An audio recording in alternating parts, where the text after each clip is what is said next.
राधे राधे सभी भक्तों को स्वागत है आपका हमारे चैनल पर। जैसे कि हरियाली का जो पावन पर्व है वो बीत चुका है और उसके साथ ही ऋतु परिवर्तन यानी मौसम का बदलाव शुरू हो गया है। और वृंदावन की सेवा परंपरा और शास्त्रों के अनुसार तीज के बाद लाला की सेवा में कुछ बहुत ही महत्वपूर्ण बदलाव किए जाते हैं। और इस मौसम में जो लाला की सबसे मुख्य सेवा होती है वो होती है झूला सेवा। और आज के इस वीडियो में हम डिटेल में जानेंगे कि तीज के बाद लाला को झूला कैसे झुलाएं और उनकी सेवा में कौन कौन से ज़रूरी बदलाव करें और कौन सी गलतियां करने से बचना चाहिए। तो हम सबसे पहले बात करते हैं हरियाली तीज की सबसे मुख्य सेवा झूला सेवा के बारे में।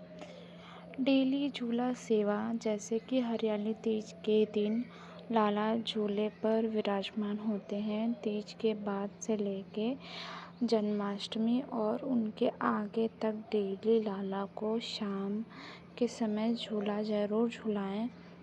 और झूला झुलाने का जो सही तरीका है उस पर ध्यान रखें कि झूले को बहुत तेज़ नहीं बल्कि बहुत ही हल्के और प्यार से धीरे हाथों से डोरी खींचकर झूला झुलाएं। ऐसे भाव रखें कि जैसे आप अपने छोटे बच्चे को लाड दुलार कर रहे हो।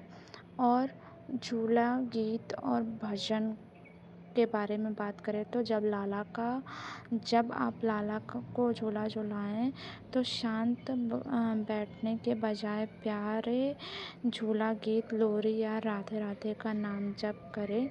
इससे घर में बहुत ही शुभता और आनंद का वातावरण बनता है। एंड झूले को फूलों, पत्तियों और प्यारे झालर से सजाएं ताकि लाला को झूले पर बैठना प्रिय लगे। और क्या करना चाहिए इस पर हम ध्यान देते हैं। हम दोनों बात करेंगे, क्या करना चाहिए और क्या नहीं करना चाहिए। एंड बाकी बदलाव के बारे में अगर हम देखें तो जो गर्म और मध्यम तासीर के इत्र जो होते हैं उस पर हमें ध्यान देना चाहिए।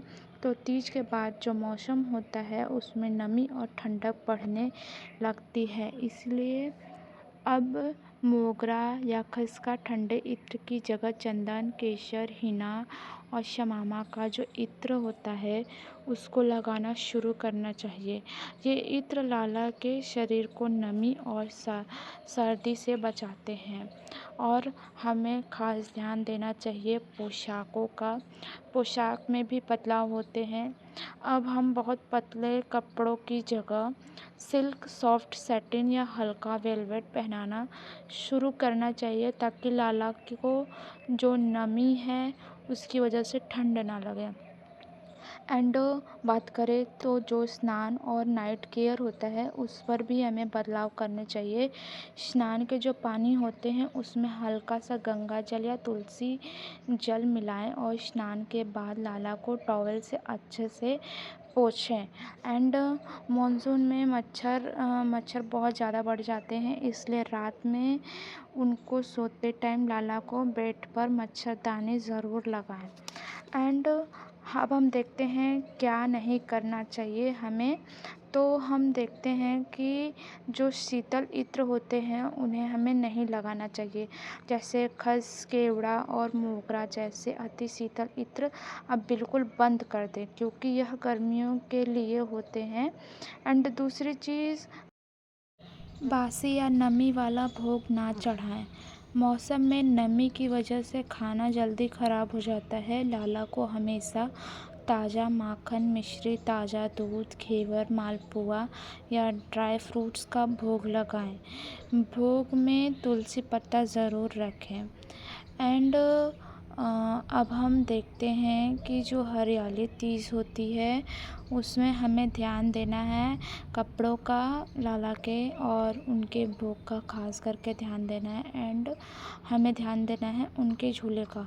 तो दोस्तों, हरियाली तीज के बाद आप भी अपने लाला को डेली झूला ज़रूर झुलाएं और उनकी सेवा में यह छोटे छोटे बदलाव करें। और अगर आपको यह जानकारी अच्छी लगी तो वीडियो को लाइक करें और कमेंट में जय श्री कृष्ण या राधे राधे लिखना ना भूलें।